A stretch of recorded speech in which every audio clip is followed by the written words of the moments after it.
Hi everybody, Raging back with another Mechabellum video. Now, Steel Ball Wraith is probably one of my most played compositions in Mechabellum, and even I was a little surprised at how well it worked in this one. Let's get to it. So starting out here, my opponent is Gray Matter. He is 2000 MMR, as am I in this game, and he's going with the Marksman Specialist, so he'll have the big Marksman on round 2. And he also has Stormcallers and Crawlers, very strong defensive opener pack. I am an Aerial Specialist with Steel Balls and Crawlers. This is my favorite opening pack, the Steel Balls and Crawlers. Being an aggro player, I find that the Steel Balls with the Chaff give you a better chance at taking the towers.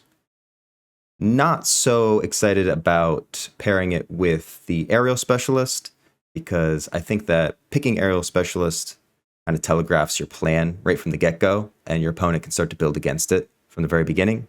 Obviously, I'm going to be going into the air. And I'll usually always pair this board with some Arc Lights to clear some chaff and open the way for the Crawlers and the Steel Balls to try and kill the Stormcallers and take the towers. My opponent has picked up an extra pack of Crawlers and has gone with an Arc Light for his chaff clear. Let's see how well this goes. Steel Balls are pretty strong into the Stormcaller openings.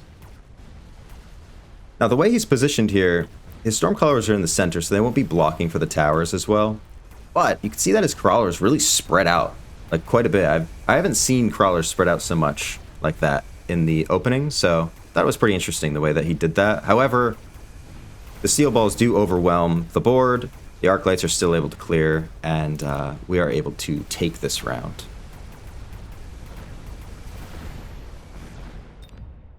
So that's round 1. That's actually a pretty good amount of damage for round 1. So being an Aerial Specialist, the mass-produced Phoenix is an automatic pickup for me. The benefit of the Aerial Specialist is that your air units get more attack and HP. The mass-produced Phoenix lose a little bit of attack and HP, so it's like it offsets it. And now my Phoenixes cost 100, so might as well just pick up a couple Phoenixes for 100, since I get the free unlock as well. And I still have 200 to spend. In this round, my opponent skips, has the big Marksman here. Doesn't run anti-air. It's the first thing that sticks out to me when I look at his Marksman here. So that gives me the opportunity to go into things like Wraith, where I might not be able to do that as easily if he had anti-air on the Marksman. He also picks up 2 more Arc Lights, wants to clear my chaff a little better, so that he can clear the rest of my board. And it looks like we're both just thinking about how to spend the rest of our money. Opponent has 250, I have 200. I do level my towers. So this isn't something that's like the best way to spend your money, but since I got the Phoenixes for 100, I might as well just beef up my towers and prevent any flanking stuff. It kind of discourages flanking for a while when you do that early. Opponent also picks up these Crawlers here on the left to distract my Steel Balls a little longer. Let's see how well the Phoenixes do. We'd really like to take out this Marksman. So we do take out an Arc Light, but now the Marksman is going to be one-shotting all of our stuff here. And on the left side, we do have the benefit of the air, and he has no anti-air over here, so we will take out most of this stuff, if not all of it, and get some towers. Phoenix does fall here. We lose on the right. But now we are on the tower, and we'll probably be able to take out all of these Stormcallers. But the Marksman will just be a little bit too much for us. So we lose by a single Marksman. Okay, round 3. Subsidized Staying looks good for my opponent. Gives him the opportunity to get some upshoot. Also, there's many of them, and Steel Balls don't do that great against them. Now for me, I'm looking at the speed and the redeployment. Redeployment module is good and it's free, but redeployment's stronger because I can redeploy anything I want. So it's one of these two for me. Obviously, the speed gives me the benefit of being able to try and take towers a little sooner with my steel balls and crawlers. But redeployment, especially with aerial specialist, allows me to go Wraith. And I think that Wraith is one of the strongest units that you can redeploy. First off, it pairs perfectly with the steel balls. I get to unlock it for free, being an aerial specialist, and the ability to like put it anywhere, change my board however I need to, is awesome. Because one of the downsides of the Wraith is that when they get countered, they're kind of stuck where they are. So really like the redeployment here. Also go with a mobile beacon. I want to try and take this tower pretty quickly. I'd like to also take out this marksman because he's really my only threat on the board at the moment. I do suspect that he's picking up these Mustangs as well, though. Grab a crawler, and I'm going to be sticking that here on my on his shallow flank. I also redeploy one of the phoenixes, so now my right side is very strong. Also leveled the arc light to level 2. So let's see if we can get through all this stuff. On his right, looks like the left will fall, but if we can win this right side hard, we should be able to take the round. Wraith does pretty well also against the Mustangs, so we've taken all them out already. And we are taking out the marksman. We do get the tower. Obviously, the left side has fallen, but Wraith will most likely be enough to take out the remaining Mustangs. And the Phoenixes are doing great. They're popping all the arc lights, tankier units. We get the tower. And now we're going to blast down these Mustangs. We'll get one of our Phoenixes. So we take round 3 as well. I'm not really surprised by how well it's going so far. But it does start to get a little bit crazy. So on round 4, we have some free units. My opponent goes with Phantom Rays. I do think that the Farseer probably is better for him here. Since his marksman doesn't have AA, he does need some anti-air options. Phantom Rays are like pretty good. I don't think they're that great against Phoenix. Phoenix does hit them pretty hard. So I do think that the Farseer is better here. It does kill like the Wraith sooner. Opponent takes the Stealth Cloak on the Phantom Rays. I see people do this quite often. They take the Phantom Ray, they immediately go into Stealth Cloak. Now, I haven't used the Phantom Ray that much, but I have kind of figured out what's good against it. And I do know that Phoenixes are good against them, especially since I have Electromag. If they come into range, they'll uncloak. We'll be able to hit them and turn that off if he tries to like spam the Phantom Ray. So I'm not too worried about that. On this round, I take the Sabertooths, thinking that he was going to go for the Farseer. Sabertooths are good against Farseers, so that's why I went with them. I get another Wraith. And I throw it here on the left. I also redeployed my Wraith from the right to the left. So now we're going to go hard on the left.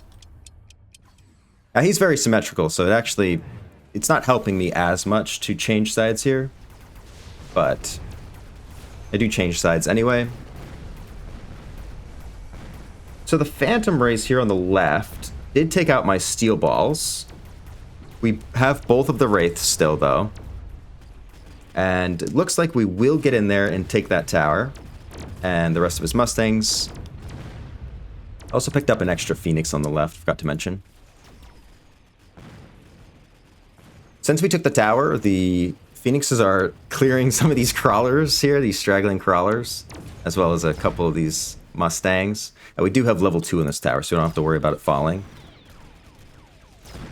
And as long as we can take out that marksman, we should be able to take the round off of the beefy Sabertooth. So we take round 4, but it's definitely a little bit of a slimmer win compared to the other ones.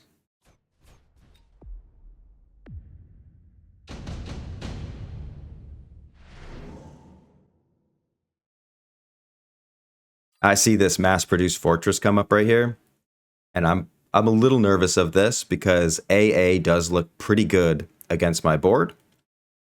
I have Phoenixes and Wraiths, and he's already got the Phantom Rays, which, if they're paired with Fortress and the Fortress can tank for them, they will start to take out my air guys. So I kind of suspect he's taking this. I go with the improved firepower control system. It was going to come down to laser sights or the improved firepower control. And I'm thinking that I need the damage. I saw the way that the Wraith was running into the Phantom Ray last time, and it kind of lived a little longer than I wanted it to. So I'd like to be able to just sort of kill these a little sooner. And I'll be most likely putting this on a Wraith. That is the plan. I am redeploying some more Phoenixes over to the left. So now I had a pretty strong side on the right at one point, and now I've pretty much brought everything over here to the left. Opponent does take the mass-produced fortress, picks up 2 of them, and immediately goes AA. I take range on the Wraith, and I do put the improved on this Wraith here on the left. Pick up a couple crawlers on this round. Mobile beacon this way, and then I get myself a 3rd Wraith. So now I have a very strong left side. So let's see how well we can do here. I do have a little bit of money that I floated there.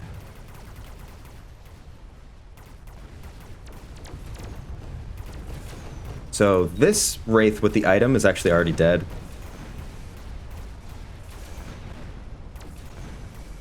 The Fortress fell because the Sabertooth actually took him out.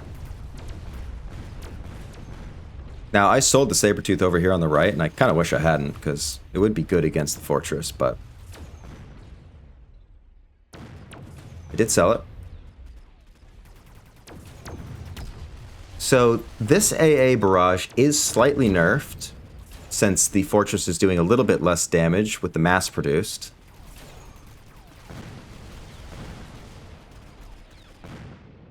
But it is still very strong against Phoenixes, so we do have a little bit of an issue here. And the Stealth Cloak Phantom Rays do take out our last anti-air, and so he will take this round. Sabertooth takes out the other Fortress as well, and saves us a lot of HP. Okay, so this is the round where I get a little bit scared, because Overlord and Melting Point are both really good against my board. I think that Melting Point is like perfect for him. He goes with the Overlord. Overlord is really strong. I see a lot of people taking Overlord right now. I do still think that the Melting Point is stronger. It does better against Wraiths in the long run, since it has the ability to energy absorb. Whereas if I take 8 gun on the Wraiths, the Overlord is a little more susceptible to that than the Melting Point. So I think he's either going Overlord or Melting Point. I thought he was going to take the Melting Point. So I take the Typhoons, since I just would like more chaff clear, and also I would like more bodies in general for the Fortresses to be shooting at while my Wraiths do the work. Opponent sticks the Overlord here, also picks up another Fortress and goes Barrier. So now these are pretty tanky, so even though they're mass-produced, they still have the benefit of the full 40,000 shield, which does typically take Wraiths quite a while to get through. And since the Wraith here on the left died so quickly last time with the item, I really wanted him to level and he didn't. So I just sold it, and then I elite recruited a Wraith at level 2. Also took 8 gun, and now I'm going to stick the item on him. So that was my, that's the logic behind that. I really need a higher level Wraith here to be able to try and take out what he's thrown at us. Opponent flanks with some crawlers here on the left. It's a pretty good idea because it'll distract a lot of my stuff. And I decided to pick up some level 2 steel balls just to support the center here. And that will turn out to be kind of a good decision, since he has added more fortress. And I'm beaconing here to this tower. So as long as we can start to take out these towers, remove the threat of the marksman, we'll be able to take out that Overlord with tower debuff. An 8 gun here is very strong. You can see it is clearing a lot more of his units, and also it's doing twice as much damage to his giants. Yeah, this single Wraith here on the right pretty much took out everything, so that was a really good round. I was a little surprised at how quickly it cleared the fortress, but it is a mass-produced fortress, so. But it's this round in particular, where I was especially surprised by the way that this went. So we have our opponent down here to 918 health. So I'm going to try and finish this game off on this round. And I go with the Incendiary Bomb because I just want to clear behind his tower. I'd like to take out that Mustang. Most people won't put bubble shields in the back like this. So if you ever get these Incendiary Bombs and you're facing Mustangs in the back, you can put a single unit on the flank and it will keep the Mustangs in place long enough for the Incendiary Bomb to burn them. I've redeployed the Wraith on this turn to the right here. Opponent has picked up 2 more fortresses. He sold the Overlord. That's a little bit questionable in my opinion. But 5 fortresses with AA and shield is a lot of HP for a Wraith to get through. I'm going to missile out these crawlers here on the left. Opponent is going to burn all of our chaff here. So the only chaff that we're really going to have is the steel balls on this one. Like I said, I put the crawlers here to distract the Mustangs. I mass recruit an extra Wraith, and I'm going to beacon to try and take this tower. Opponent finally, also with his final deployment, picks up Melting Point with range. Okay, let's see how well this goes. So I'll have no chaff. Keep that in mind. Okay, I have no chaff, and I'm against 6 giants. And all I have is some Wraiths with 8 gun. And this Wraith here on the right has already pretty much taken out 2 fortresses on its own. We do take the tower, which allows our Wraiths to survive a AA barrage from the rest of the fortresses. We're taking down the tower now, and we're on the Melting Point, so we'll also take that down. Now, these are also, they're just level 1. All he has left is a couple Phantom Rays, and as long as at least... Actually, that missile takes out that Phantom Ray, and he takes out a single Phoenix, but we have just enough to finish the game. So let's take a look at the board here. The thing that surprised me most about this is that I had no chaff left, and the fortresses are definitely clearing the steel balls, the typhoons, the arc lights, and the only thing that was remaining in the air really was the Wraith with the 8 gun. Now, these are mass-produced fortresses, but they have 30,000 HP. They also have barriers at 40,000 HP. And so typically, Wraith will get stuck shooting those, while the rest of his units would take him out. Now, at the time, I was surprised by how well that went, but now that I'm looking at this round, it doesn't have many other units to kill the Wraiths. And the AA really, with it being nerfed from the mass-produced, it doesn't quite cut it. I think on this round, what my opponent should have done, instead of picking up 2 more fortresses, I like the Melter play. I think that he should have gotten into Melter sooner. Like I said, when they were offered for free, I think that he should have taken that level 2 Melter instead of the level 2 Overlord. And he probably should have just started spamming Melting Points, because Melting Points with range, as well as the Mustangs, are really good into my board, since the Melting Points can take out the Wraiths, and then if Phoenixes are still an issue for some reason, the Mustangs would finish them off, since they are many and the Phoenixes are only a couple. Obviously, the flanking Wraith play that I had here with the Incendiary Bomb on his backline definitely assisted in actually winning the round. I don't think we would have won the round without that, but still, I was pretty surprised at how well the Wraith did against so much HP of the fortresses here. Now, I'd like to test my theory real quick, and let's see how well Melting Points do on the last round instead of the fortresses.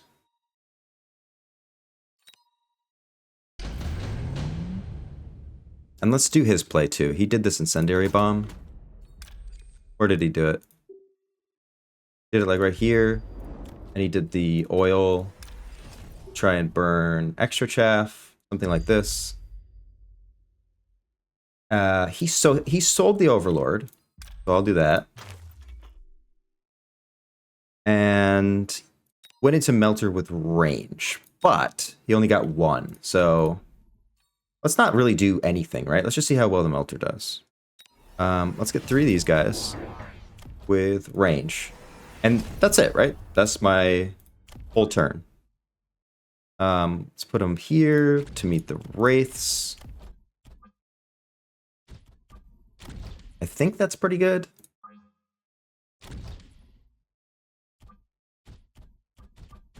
So we'll be able to take out these Wraiths. We'll take out these Typhoons. He also loaned. Let's get more range. And we'll get defense enhancement. Now, and we really haven't done much of anything else. We just got these, so let's see how well they do.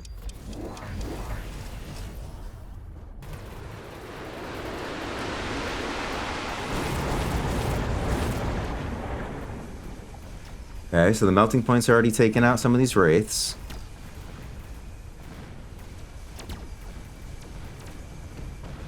The AA's doing pretty well as well. Okay, the flank that I did still worked pretty well there. But yeah, it looks like we're gonna win this, right? Because we outrange, we can take out the big Wraith, take out the Phoenix, and this Phoenix doesn't have enough DPS. Yeah, so he needed melters. He went Fortress on the last round, but he just needed melters. And they just had range. See how strong that is. That's why on the round where the level 2 melter was offered, I was a little bit worried by that. But he took the Overlord, luckily for us. So a little bit of a misplay here by my opponent. But the point is that I was pretty surprised by how well these Wraiths did during this game. I typically don't trust Wraiths to take out fortresses like that, but they did anyway. So that's going to do it for today's video. If you liked it, consider liking and subscribing, and I'll see you in the next one. Have a fantastic day. Bye-bye.